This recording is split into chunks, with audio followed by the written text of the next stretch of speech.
Hello, everyone. Welcome to Brown Bag Lit. We are so happy to see you here. I'm Shasta Grant, co-founder of Brown Bag Lit, along with Chloe Elena Miller. We host classes, events, and are home to Lunch Break Writers, a writing accountability group that meets on Wednesdays at noon Eastern Time. You can find more information about our programming on our website. Today, we are super excited to close our third annual Fake AWP series with two author booksellers, Mo Daviau and Catherine D. Morgan. You can find our previous event recordings on our YouTube channel. The link will be in the chat. Throughout this session, you're welcome to put questions directly into the chat, or you can raise your hand. When the presenters are talking, we ask that you stay muted. The booksellers will each speak for a few minutes, and then we will open it up to a Q&A. This is like an Ask Me Anything style event. Please note that we are recording this. And now I will turn it over to Mo. Hi, everybody. I'm Mo Daviau. I'm a bookseller at Annie Bloom's Books in Portland, Oregon. And to give you, I think it's important to sort of give you a little context about Annie Bloom's, about what type of bookstore I work for and who our clientele is, which sort of informs how I sell books. So Annie Bloom's has been in a small residential neighborhood called Multnomah Village since 1978. A lot of our clientele have been coming to the store since 1978. The other half of our clientele has been, that was their childhood bookstore, and now they bring their kids to Annie Bloom's. Insofar as we're in Portland, Oregon, we are kind of in the shadow of Powell's. We don't get a lot of tourist traffic the way they do. We don't host big name authors when they come through town because Powell, they go to Powell's for a lot of reasons. One, they have dedicated space in their stores for events, and we don't. We can only sort of handle between 20 and 40, 50 max. And that's just how it goes around here. But we have still been a fairly successful store all these years, and people are really devoted to our store and to seeing it thrive. So we do have that going for us. It's also really cute. And the booksellers have a lot of influence and leeway over what we sell in the store, which is one of the great benefits of working at a small store like that. Um, sometimes I see things on the internet that make me feel like I want to explain how a book gets into the bookstore, because a lot of people who are writing books, especially self-publishing books, hear the occasional no from stores like ours. And I was like, it's not personal. It's never personal. It's always only about money. Um, so to just really short way of describing how most books get into our bookstore, there is a behemoth called Ingram. Ingram is the distributor, the primary distributor of all books that you see in a new bookstore. Oh, I should also add, we don't sell used books. We only sell new. Um, they have several warehouses in Tennessee, one in Pennsylvania, one in Indiana, and one in Oregon, where we try to draw all our books for because you can get them in a day or two. Um, so sad to say, if your book is not in Ingram in the channels and returnable, meaning if it sits on our shelf for 3 months, we do a sweep, it's still there, it hasn't sold, we're gonna want to send it back to get our money back on it. Some books you can't for a variety of reasons. So if your book isn't in the channels and not returnable, then we are taking a risk on it, and we can't really afford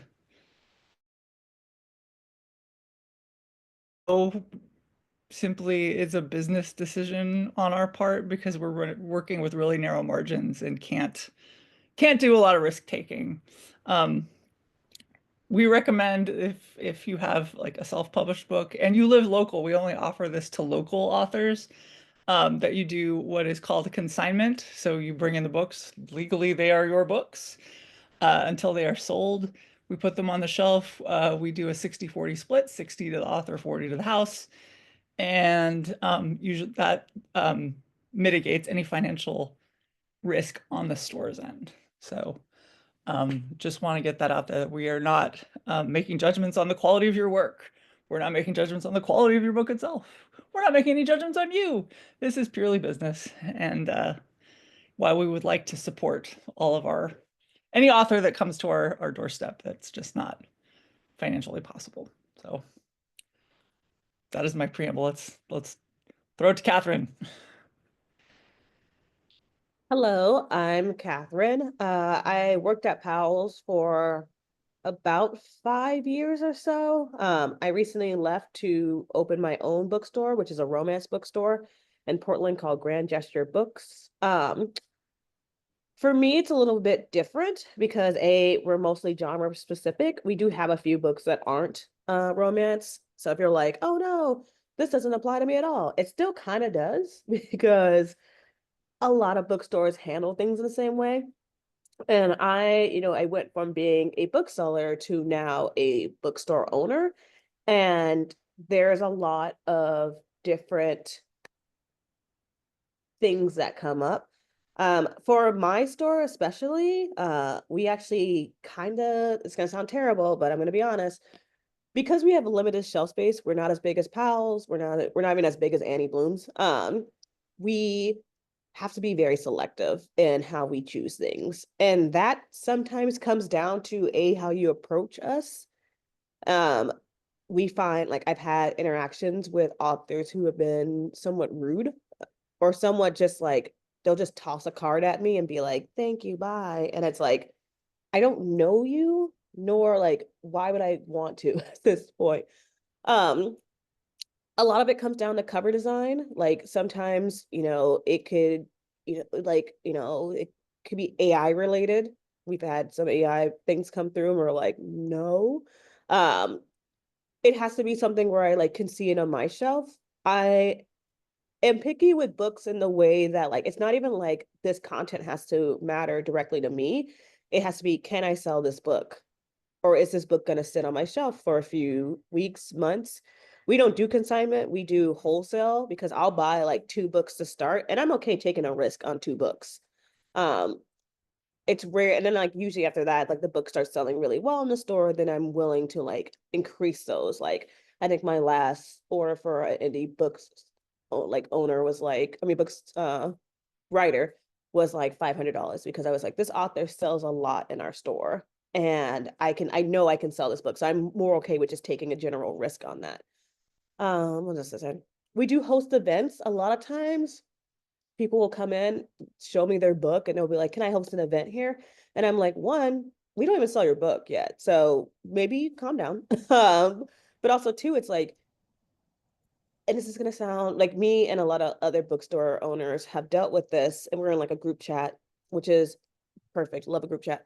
But like the main thing too is like kind of because there are so many books out there and because anyone can publish a book, people will come through and just like offer me a book, but give me no information about said book. And a part of me always wants to ask, okay, cool. Why should I sell your book? Like, what's the benefit here? Because it is a business decision. Like everything's about money. All like bookstores are usually running on lower margins and it can get really worrisome. Like there's some times where, we don't have a lot of customers in the store.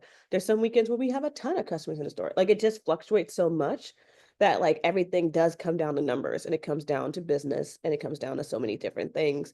And a lot of times when you're pitching, and this is going to be hard for you here because your book matters so much to you, which is great and wonderful and it should. But a lot of times it comes down to a business decision because you're actually pitching a product. And it's like, if you don't know how to pitch this product, then what is going to make me excited about pitching this product? Like, how do I go and tell, a customer that they should buy this book if you don't know what your book is about, or you're trying to explain it to me in a way where it doesn't actually make sense? Or if you're like coming in here, we've had people who are like wanting to pitch us like a book's about funeral homes. And I'm like, oh, and I like look at them, I'm like, do you know this is a romance bookstore? And they're like, oh no. And I'm like, well, you didn't do any research on the store. So now I'm definitely not like, it's just things like that where it's like you have to do your research and you have to know your product better than anyone else. Like I get it. Sometimes authors will be like, I don't want to market my product. Like I want to be a writer. Like this is what I set out to do. And it's like, that's great. That's wonderful. But you are the one who knows this product the best. So if you can't explain it to someone, they're not going to be interested in it. They're not going to be willing to take a chance on it because it's going to make you seem like you don't know what you're doing. And that's unfortunate. That's my spiel.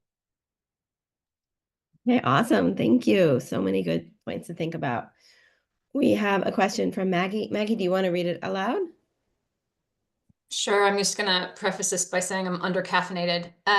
So I really appreciate what both of you have said, just specifically like the key action points on this, but I am comfortable with walking into a store and saying something business plan related, but I don't know if that comes across too sort of self-important, or if it's something that, you know, Mo or Catherine would appreciate in terms of like, here's my book, here's the case for support, here's why, you know, I think people who come into the store would want it, or if you want to have something that's more of a conversation.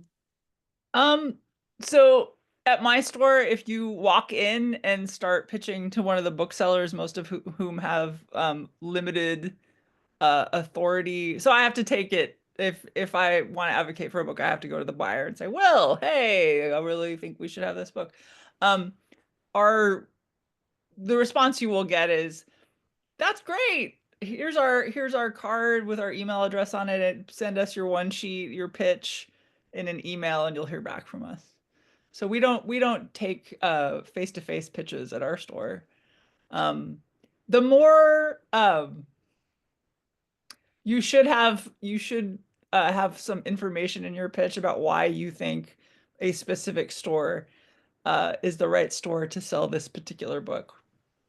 And that reason could be you've been a faithful customer for many years. There's a lot to be said about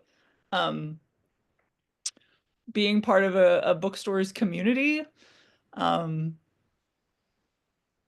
other than that, yeah, like that's how we would do things. And any sort of professional looking pitch is great. Like just like an email, like, hey, I wrote a book. Like, we're not going to like that. But like, if you've done your research, you've put together like a good pitch with like a photo of the cover, your bio, and link to the website, blah, blah, blah. That's great. So I am the same way. So we have an online contact form where we're kind of like, here's where to pitch your book, because we were getting so many authors who were trying to pitch their book to be in the store. I personally like it more when I have a conversation like about something. Like a lot of times customers, like it depends on what type you're trying to do. So like authors, we have two types of authors, in my opinion. We have authors who come in and actually want to support the store, like, not even saying that they buy stuff. They're tagging us online. They're enthusiastic about the store as a person, like as a store. And then, maybe they come in, they buy stuff, maybe they bring in friends, they take photos, they do cute things. They're just like supportive. Or we have customers who come in and just come up to like whoever, it's usually me, because I work here the most, of course. And they're just like, hi, can I pitch my book to you? And you're kind of like, okay, is this your first time in? And they're like, yeah. And it's like I don't want to be like, ew, but like sometimes I'm just like, bleh. Like it just kind of leaves a sour taste in my mind, because yes, this is a business transaction and I get that. But sometimes I'm like, you don't have any connection to the store. Like, and that just kind of makes it feel different to me, if that makes sense. Like, I don't need you to like become my best friend or anything like that. But like, what I usually like is like a natural conversation. Like, I like it when I see the same person every couple, like, weeks, months, whatever. And they come in, and then I like, if they mention they have a book, then I usually like, that's how we start the conversation. I'm like, okay, cool. Like, what's your book about? Like, and then a lot of times I actually will offer the wholesale it like right away. Like, I'll be like, okay, we had a conversation, we do things.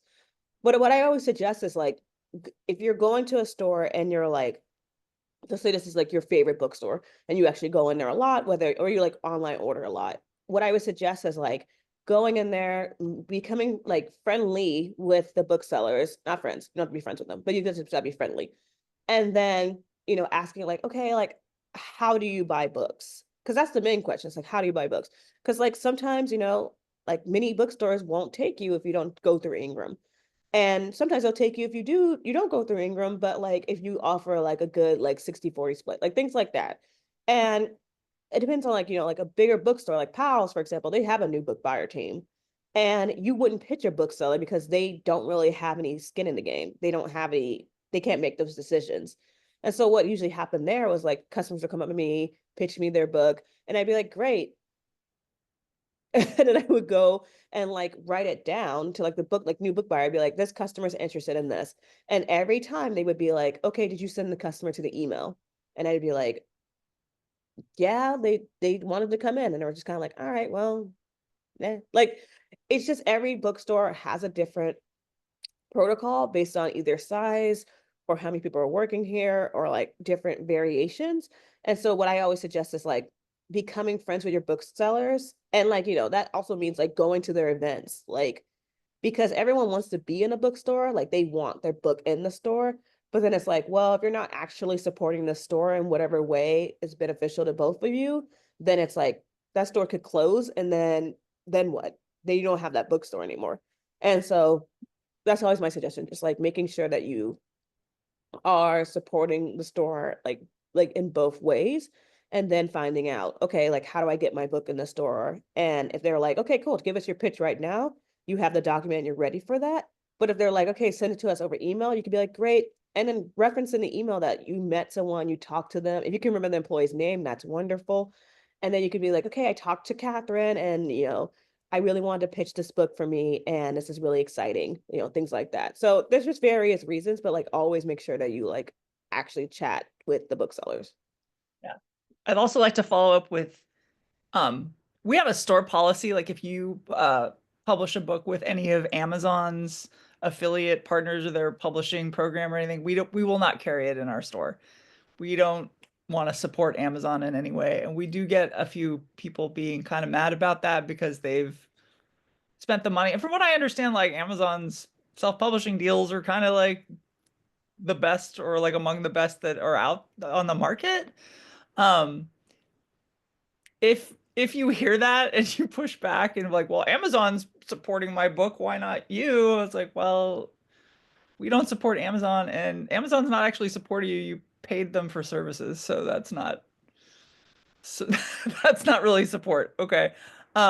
Like I get that this is rough. I get that like self-publishing is expensive, and this is Amazon offers a affordable way to do it. But yeah, don't come in the store and start saying the A word, because it'll just make us angry. And like even if you justify it in your mind, no, don't do it. I have a question. Thinking in terms of not self-published authors, but and not big press authors, but the small presses, the independent presses, and if you sign with one of those and they don't use Ingram, like let's say they use IPG or Astrum or I don't know all of them, what are their chances of getting stocked in bookstores? Like, does it matter who the distributor is for a small independent press, or is it more about whether it's got the standard discount and being returnable? So I signed a book contract last year with West Virginia University Press, which is distributed by the University of Chicago, which is they will be distributing my book. Oh, hello. They will be distributing my book with Ingram. But when I told my boss, who owns the store, like, hey, West Virginia University Press, he was like, oh. So I guess it's, we do have an account with IPG. I know that we order from Ingram every day. We order from the smaller ones once or twice a month. So we can get in your book. It will be in a lower quantity and it will take longer to get to the store. But yes, we can ultimately have it. Yeah, the whole Ingram thing isn't fair. We badmouth Amazon, but Ingram is still a monopoly kind of like that. So I don't know what to say about that, but yeah. And how many copies would you typically order for a book? What factors go into deciding how many copies to order? If you're local and you're doing an event at our store, we will order between 20 and 40. That's the high end. Assuming that we're talking about someone with a small press book coming out. If I advocate for your book in the store, and you don't live in Portland, and I'm just really excited about it and promise to do my best to sell it 3 to 5. We're usually about, if we're, especially like small presses, if it's not romance themed, but I feel like it could be really fun, then I would say probably most is like 3, just because I like to start on a smaller amount just to see like how many quantities. And we do love a small press in here. Also make sure when you're like going to these bookstores, like check and see if they actually stock smaller presses, because some bookstores don't, and that's unfortunate. Like, and Ingram, like Mo's right, like Ingram is a monopoly, and I don't like Ingram is the one I use the most because you get your books next day, and I won't lie, that is nice. So it's it's just kind of like, I hate to say like that's how it is right now. Like I hope that it will change, but until that changes, what else?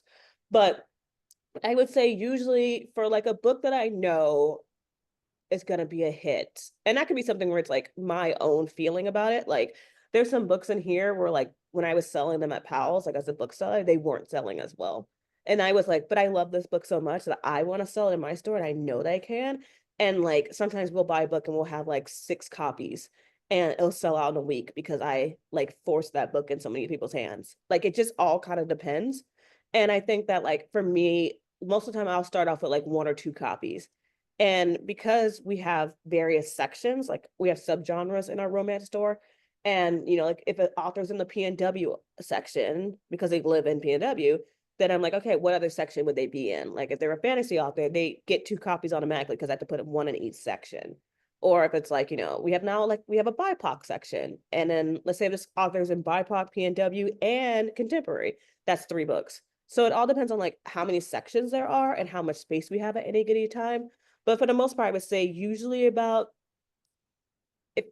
2. Like I always like to at least start with 2 just to see how it goes. But that also depends on like, yeah, if you have an event coming up, if you're a local author, are you going to share it to your feed that like these books can be found at Grand Gestures or Annie Bloom's? Like it's like I'll do the work where I'm like, I post it on my feed. I'm like, here's the incoming books, or like I'll put a shelf talk on. I'll be like local author. But really PNW section really does that for me. But like I'd be like, okay, here's the book. But it's a lot of times it's you having to do the marketing as well, where you're like, this is where you can find my books. You can find signed copies here, like, all the different things. So yeah, I would say usually about at most 3 if I'm feeling really generous and it's been a good sales week and I have money.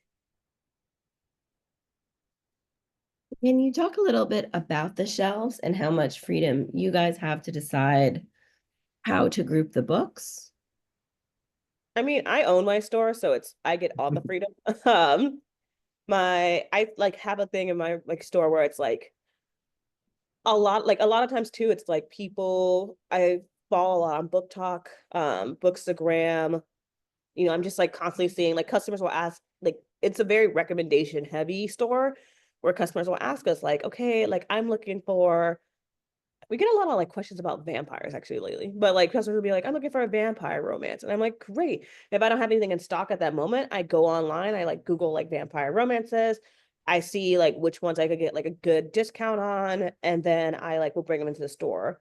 And like a lot of these books, like customers sometimes will ask me like, how many books have you read in the store? And not a lot because A, I'm busy, but B, not everything in the store is geared towards me personally, which is fine. Like I'm in the business to make money. Like not everything I have to love has to be in the store. Um, but I will say that like shelf space wise, like, I mean, you can see, I'm showing you the bookstore, but like these are our shelves, and they're, like your standard IKEA shelves, and they just like, they're compact, they're space. We don't have typically a lot of overflow because that means that we're like not selling as many books as we hopefully would be selling. And so it's definitely like a thing where it's like, you kind of have to be choosy and like figure out, okay, where's the placement for this book gonna be? And like, if I buy 3 copies, do I think I could sell 3 copies? Am I hopeful? And sometimes you get the numbers wrong. Like there's some authors in the store where like I bought multiple copies and they haven't sold. But then you can just be like, okay, cool, we'll do a blind date with a book, which is where you put you wrap a book up and write the tropes on it and then put it in, like you hand it to a customer and they're like, okay, cool. Like they just go based off a trope. So it's like a coverless book at that point. And like those sell really well because people love the surprise of them.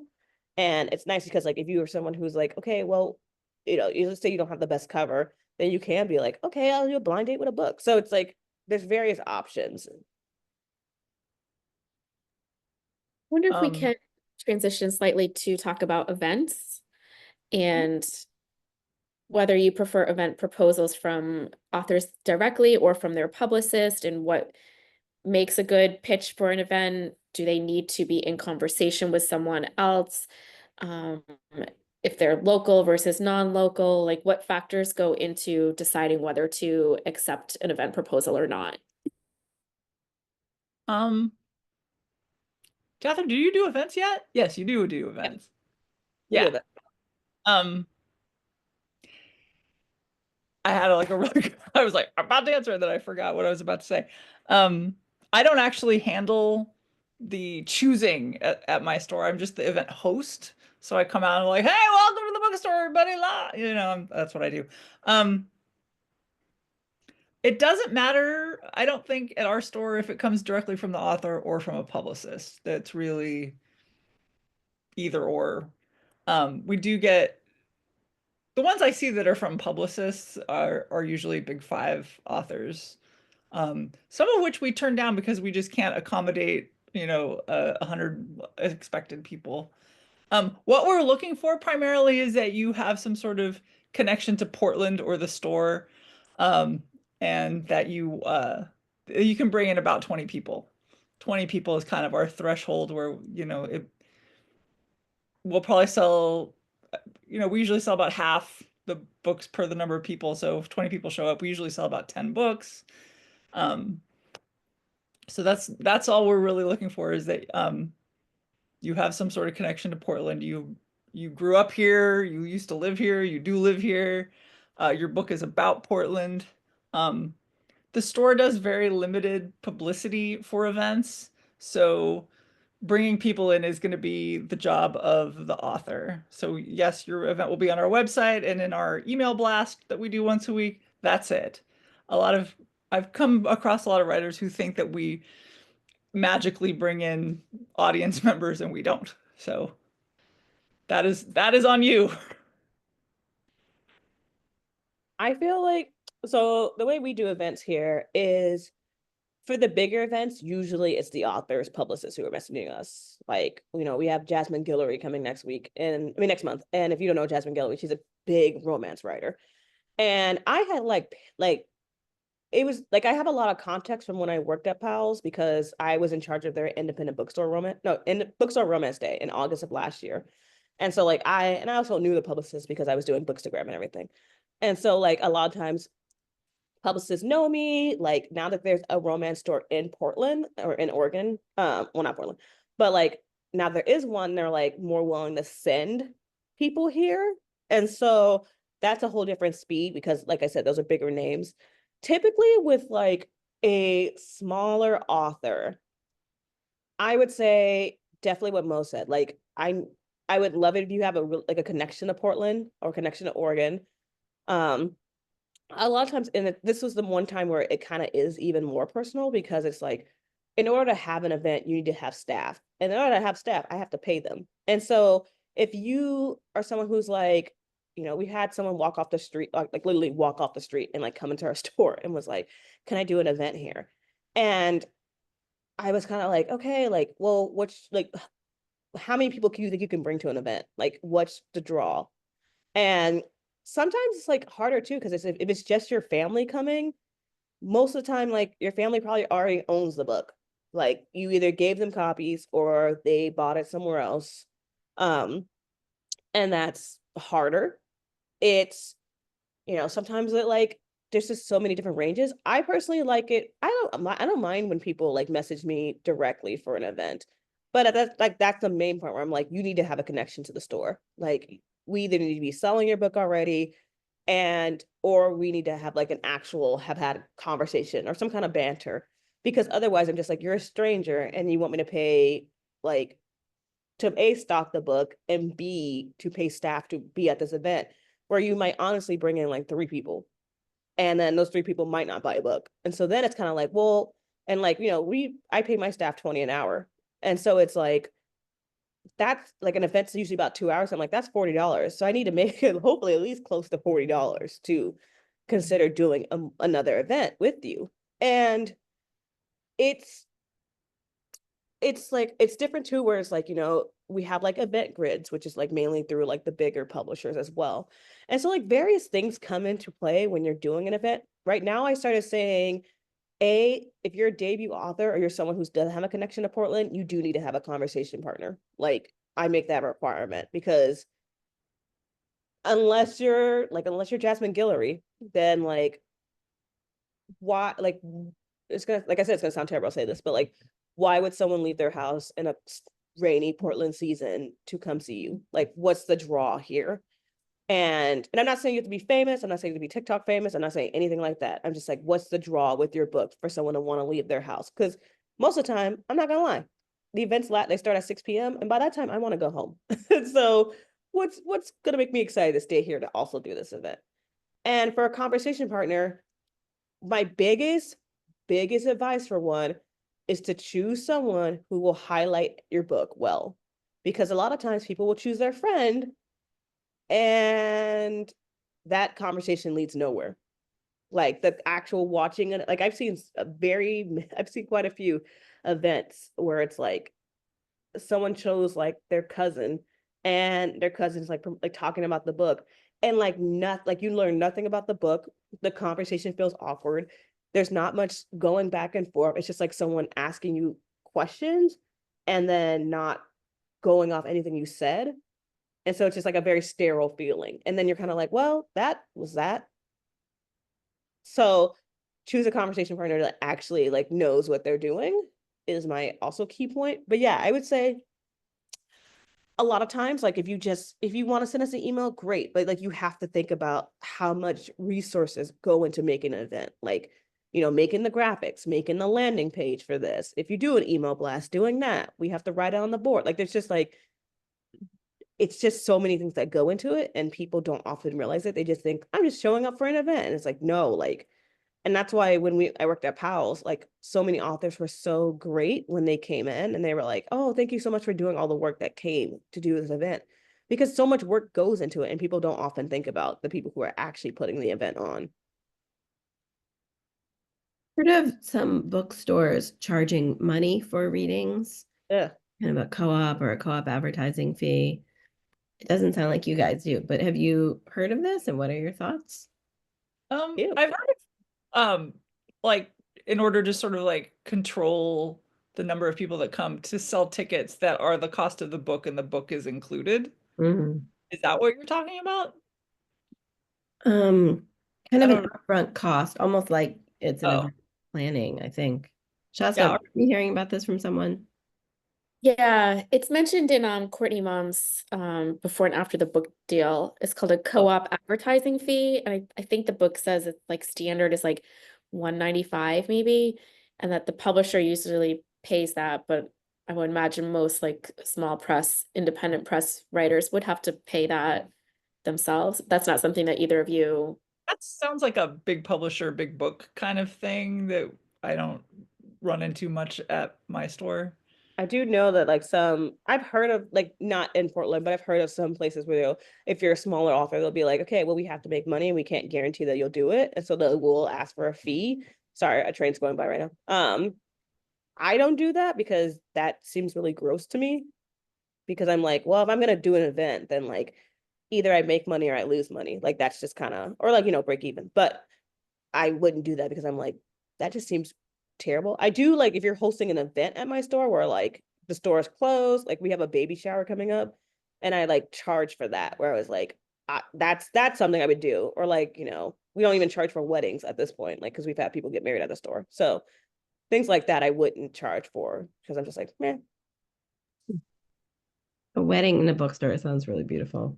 It's lovely. We have an all-day wedding event on June 7th where like there's like 10 couples getting married, and I'm gonna have the time of my life. I'm just gonna be crying all day. And like I told all my staff that's working it, I was like, we have to wear top cocktail attire. That's beautiful. So what about authors stopping by to sign books? Do you prefer that the authors contact you ahead of time, or how do they know that you have the books in stock and if they should do that, or? It would be helpful, like if they want to drop it in signed stock, we love that. We will be happy to see you. It would probably be good to call ahead or check the website to see if we actually have your book. We will probably have your book if it's closer to your publication date.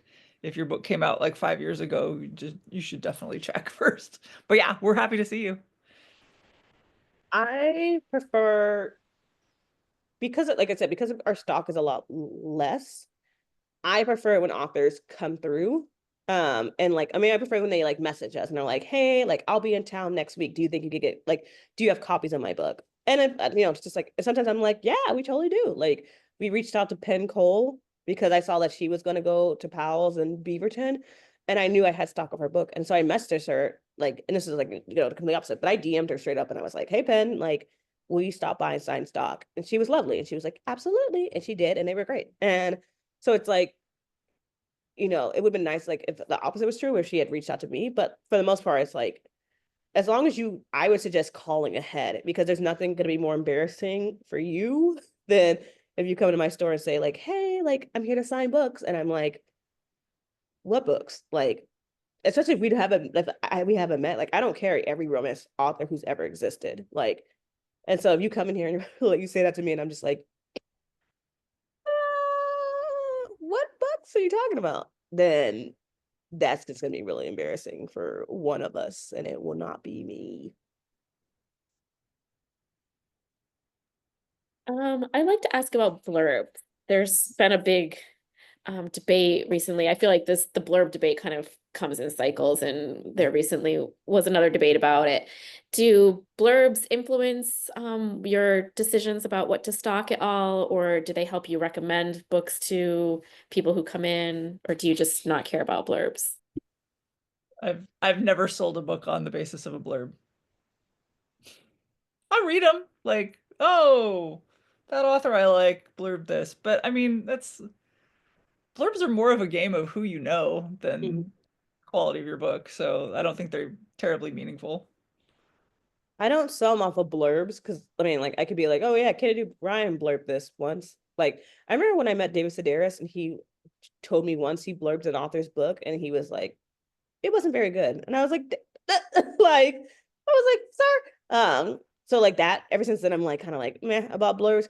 What I do love though is if you, not even like comp titles, but like sometimes I'll see on a back of a romance novel, they'll be like, for fans of Abby Jimenez and like Emily Henry. And I'm like, great, that lets me know what kind of book this is and like who would really like this book. So that means more to me than like, if Katie Ryan blurbed it, because then I'm like, okay, she liked it. So you may like it if you like her because she has great taste. But like if you're like for fans of this, or like if you're like you mentioned a show, like for fans of, like I think I just saw one recently, it was like for fans of Outlander. And I was like, oh great, like I key in on that. Like that's just kind of like how I think about things. And that makes it easier for me to sell too. Cause then I can write on a shelf talker and be like, if you like Outlander, you'll love this. And that moves the book because people who like Outlander are like, great. I just asked for blurbs for my book, and it's literally 4 people I know personally. So But the 4 people who were like, yes, we love Mo. yeah, They're like, totally. Yeah. Nice. Good work, Mo. We can't wait for your book. You want to tell us Hey, more, thank you. Yeah. Oh, and you wanted to, us to talk about like being a writer and a bookseller at the same time. So I write novels, I write fiction that's kind of sad, although maybe I'm moving away from that now. And every day I go to work and I sell the same kind of like 5 novels, like The Women by Kristen Hanna, the books that are getting a lot of push from the big 5. That's what people buy. They're sort of books that are book clubby books. I don't write that. And I'm going to tell you something. If you are writing literary fiction and your book comes out in hardcover, just no matter who published it, you could be published by Simon and Schuster. There is a non-zero chance that I will sell 0 copies of your book because people generally don't want to take a risk, $30 on an author they don't already love. And I kind of wish that hardcovers would go away because we lose sales quite often. There's also the other side of that, which is people will ask if a new book that just came out is available in paperback. I say, no, that one just came out in hardcover. It'll probably be about a year before the paperback comes out. And they think I'm lying to them and I got a stack of paperbacks behind me and I'm just like not letting them have them. That 'Cause kills me every time because people will be like, "Did this come out on paper? How about?" And I was like, "This came out yesterday." No, and so like, and I get that because apparently some countries do a simultaneous yeah, release, which love that for them. We live in America. This doesn't help me. And sometimes like it's funny too because romance novels have been doing this lately. But they'll release a hardcover and a paperback at the same time. And okay. I'm like, and then I'm like, well, I'm obviously not going to stock the hardcover or I'll like Right. stock one because some people do actually have a preference for hardcovers. Like it's weird because like I personally like a hardcover just because I like the way they look, but like, do I want to carry one around? Not really. And so like people will like very much. It's like I said, it's rarer in romance because romance is usually trade or in some cases a mass market. But like it's so interesting when people are like immediate like paperback, and I'm like wait a year. Or some books too, like what was it? Forthcoming took like 2 years to come out in paperback. One book, Right. Vine Rivals, like it's that book came out 3 years ago and it's still not in paperback. Like Lessons in Chemistry came out 4 years ago. The paperback comes out in 2 weeks. that's the like that's the That's, crazy so because like if it's so successful, there's no financial impetus for them to put it into paperback. Oh, it'll yeah. take 4 years. Or you'll see one come out like almost like I think I was reading one book and I like it came out in a hardcover in like January and then it came out in a paperback in like June. And I was like, and I know nothing about that situation, but my brain immediately went, oh, that either did really well or not well at all. That Like could there's a film deal that, in the ooh. works. They're trying to push, they're trying to get a greater audience for that book. I've seen that happen. My first book came out in February and then the paperback came out in November right before the holidays. So See, that's smart though. Like they were like, all right, get a holiday bin. I wait, was I interrupting? Were you not at all. Go okay, ahead. good. So funny enough, I actually write nonfiction. I write essays and I own a romance store. So people actually ask me too if I write romance, and I'm like, I don't think I would be good at it. Like, I think I'm good at loving a story. I'm good at being in love, but like, I don't know if I would want to read a romance novel by me because I'm just like, ugh. But I will say like it's harder. Like that's why, especially we have a section in our store which is nonfiction, and it's usually like essays because not everyone who comes into my store reads romance, but like they'll be maybe they're excited about like I can sell them like Samantha Irby if they want to read something really funny. And I like wanted to marry my two loves without making like a genre store or generalist store.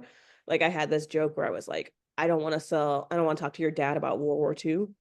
Um, which jokes on me because I actually just stalked a man's novel about World War II. So I'm like, dang, he got me. But it's harder, but you also like the insight is incredible because you do get to see like how booksellers are talking about the book. um like if you look at books that are similar to yours where you're like, okay, like if I could be in a conversation with authors, it would be these two authors. You see how like their covers look, you see how people are like engaging with those books. You get to like have the access to like see how like it's doing without having to like actually put in the investment. Like it sounds really weird, but there's just so much insight where you like so many things like that you don't even understand. Like even like height level on a shelf matters. Where like people do not like bending down to get a book. And it's so interesting to me because a lot of my favorite books will be like if what was it said? People, especially with last names that start with I want to say like R going forward into the alphabet, like there's like a rule where like some people will change their last name to be like closer to the front of the alphabet because it's gonna be near the top of the shelf and you can actually see it. But like books like Kennedy Ryan's books right now, like some of them are near the bottom of the shelf because she's an R. And like she'll sell well because it's Kennedy Ryan. But like so many other authors, like people, you just see them like customers will be like, meh, like trying to lean down and look, and they're like not interested. We've had authors who, so K, L, and M are like the bottom for Mhm. us, like put their like and not in alphabetical order on the new fiction shelf. They'll just like put it right at eye level, and I'm like, I'm gonna put that back when you walk away. Yes, like don't do that to me because I'm like, I will snatch it off a shelf and then I will ban you from the store. Oh, I was also gonna say, like, I started writing a romance novel. Like, well, thank you. Yeah, I can't wait to actually finish it and sell it at Catherine Shop. Um, my book that's coming out in the fall, Epic and Lovely, was it took almost 6 months for it to sell, and I was getting like rejected by like all the major publishers, and I was like, did I write an unsellable book? So my agent said, start a new book to get your mind off of this. I'm like, you know what, I'm gonna write a romance novel because there's like a formula. Maybe I should learn to write a formula. So I'm in the middle of this like cute book that I wouldn't be writing otherwise if I weren't a bookseller, because I know what walks out the door and it's not really what I write. Whoops. At least not at my store. Like, we're not like a hip store. Like, we are where you take your kid to buy Frog and Toad, or get your book club books. Like, I love our store, but it's in a literary city like Portland. It's not the literary hotbed. But again, I love our store. Um, yeah, so now I'm writing kind of like what I think average 40 something like me women might want to read. Which is smart because we get a lot of customers who ask for romances where the main characters are in their 40s. Yeah. And we're like, yippee! So we stalk them and people get so excited because they're like, like so many people have been like, I thought it was over for me. And I'm like, oh, baby, it's just beginning. Like, Yeah. I was like, your time is now. Yeah. So that's how being a bookseller has influenced my writing. Thank you. Fernando, would you like to read your question? Let me see. All right. Can you hear me now? Yeah. Yeah. All right. This is really a writer and bookseller question. I've always fantasized in deep secrecy to become a bookseller. Oh, it doesn't have to be a secret. You could just Specialize it, but the secrecy of it is that I want to specialize in Asian literature. Oh. I travel twice a year to my country, the Philippines, and I travel around from there to Vietnam, Singapore, especially Hong Kong, Malaysia, Japan. And so I see a lot of these books in paperback that are really fascinating. Most of them, suspense, thriller, fiction type of things, a lot in romance also, and, sort of very reflective, meditative, that Japanese kind of literature.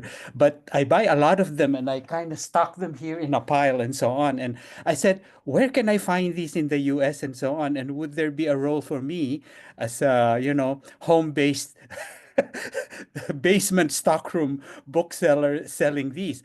So that's Asia, but I also read in French and Spanish, and I travel frequently to Latin America and in Europe. And so there are also all these books, some of them written in English. So my question is, what's your honest assessment? And get ready with your bucket of ice water if you want to.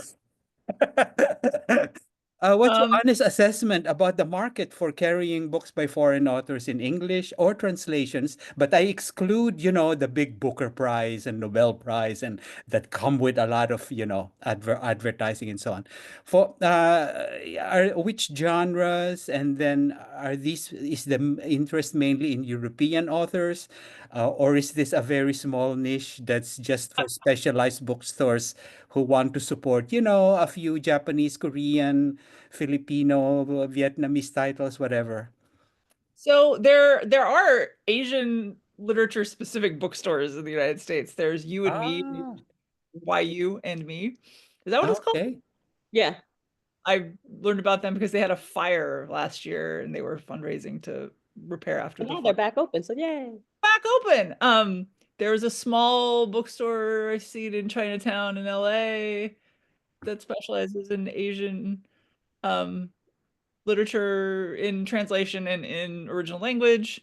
So yes, there is a market for that. I wouldn't turn your back on the Booker Prize winners because they tend to be the leaders that bring them in. You will actually sell those books to a wider audience.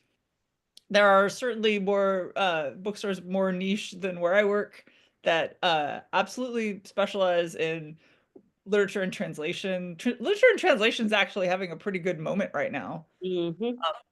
So I'm not throwing cold water on you, Fernando. I don't think that you know, what you are saying is in any way destined for failure. Because there absolutely is a market. I think probably in big cities. Mm-hmm. I see that Chloe put a note that about a bookstore in DC that just opened, Ooh. Chinese literature. And then yeah, you and me. I don't Yeah. know if you're looking to So if start I your have own thing, or you're So looking if to I have Filipino writers writing in English who have won local prizes in the Philippines and maybe Thai and so on, Singaporean, I could approach these bookstores and kind of be a middle person and say, you know, I've read these books. They're not by me, but I love them. They've won prizes in their native countries. And so it's more like bringing Asian voices more into the mainstream, more that kind of role. Really, Right. Do you know Nathan Go in the Philippines? no. I did my MFA at University of Michigan and when he was there too. So when his book came out in the United States a couple years ago, I made sure we had it in our store and I sold it. Nathan Go. Okay. All right. No, yeah, he teaches at a university in the Philippines, not Manila, I forget where, but yeah. Thanks. Thank you. Yeah, and I think that like a lot of niche bookstores are definitely popping more up. Like, and if you wanted to suggest it to like another, if you wanted to, like, if you're thinking more like, oh, I want to be a bookseller and like not necessarily own a store, that's great. Like, I know that like Third Place Books in Seattle, like, Mm. there's a guy named Spencer who like loves literature and translation. Like he's like the guy who is there for that. And you know, like Rosa, who also works at that store, she does a lot of like Spanish authors in translation. So like there's definitely like people who are very interested in that. And it's great. Like we like there's some romances in our store where it's like they were published in a different language and they kind of like came in. And it's great because you get to start reading like different like heritages and like different customs and everything like that. If you're thinking more like, oh, I want to own a bookstore versus that, okay, good. There you go. Because then I was like, because one of my friends actually, she runs a bookstore where it's the only people in her store stocked are BIPOC people who are like, you know, Black, Indigenous, people of color. And so she just highlights those authors and that's it. And that's in Chicago. It's called Call and Response. You should go to it. It's very cool. Wow, thank you. I'm glad I asked. Thanks. Okay, I've been putting lots of links into the chat. If I missed anything, be sure to add them in there, and then I'll put them into the description of the recording. So we just have a couple minutes left. I know the answer to this is going to be buy books, but kind of thinking broader than that for both of you to end, how can we, both writers and readers, best support independent bookstores? And maybe if you can kind of weave in something about whether using Bookshop through your bookstore helps or not. Whoever would like to start. Catherine, do you want to talk about Bookshop? Yeah. So I work for a company. I have two jobs technically right now. So I work for bookshop.org and they are, if you haven't heard of us, they are a place to buy your independent bookstores. I mean, independent books. No, sorry, it's too early to buy books to support independent bookstores. So how it works is that if you, let's say if there's a book where you come to my store and you're like, oh, I want, you know, this particular book. And I'm like, oh, we don't carry that in stock, but you could order it through Bookshop.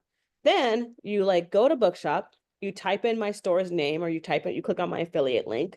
My logo appears in the corner. So like anything that you buy is attached to my sales. And like independent bookstores get about 30% of the sale. And so that way you can order whatever you want through me. It gets shipped to your house. There's no chance of picking it up in store, but it gets shipped to your house. And you know, I've been working there for about 5 years and it's this like really smooth process. I would always say that like reach out, like if you're ordering books through, like if you have a favorite bookstore and they have a bookshop.org page, you can also just ask them like, hey, what's more beneficial for you? Because like, you know, my friend who owns Call and Response, she loves it when people shop directly through her because she gets a better markup. But if it's a book she doesn't carry, or in that case, you know, let's say it's a book by like a non-person of color, then you can order it through her, like through her bookshop page and she still gets the credit for it. So I think that like my biggest piece of advice would be, and like how to support bookstores is yeah, like of course, yeah, buy books, but also just like go in there and like bring your friends, bring, you know, like tell people about the store and like do it in a way that like, because so many stores, like people will be like, oh, I want to support this store, and the store is like posting about how they're in desperate need to stay open. And that's when people are like, oh, okay, like now I should support my independent bookstore because it's like on the brink of closing. And it's like, well, they wouldn't have had to be on the brink if you guys supported them in general. And I think that like that support can include anything. Like, you know, are you posting about them? Are you, you know, we have customers come in who don't buy books, but they'll buy cards from us or stickers or things like that. And so like so many stores have great sidelines, which is like, you know, cards, stickers, totes, whatever. And anything that's not a book related. And they have such great product. And it's like, okay, cool, support them that way. Like, you don't have to buy a book. You can buy gift cards, you know, you can buy anything. Just like ask, like, just like do your due diligence and like wanting to support a store and make sure it's like, you know, enthusiastic support. Like, you don't have to, you know, get their name tattooed on you, but you can like, you know, if you want to buy a shirt and support it that way, like just things like that. Yeah, just obviously spend money, but come to the store, come to events. Say hi, just be part of this part of the scene at our at a store near you.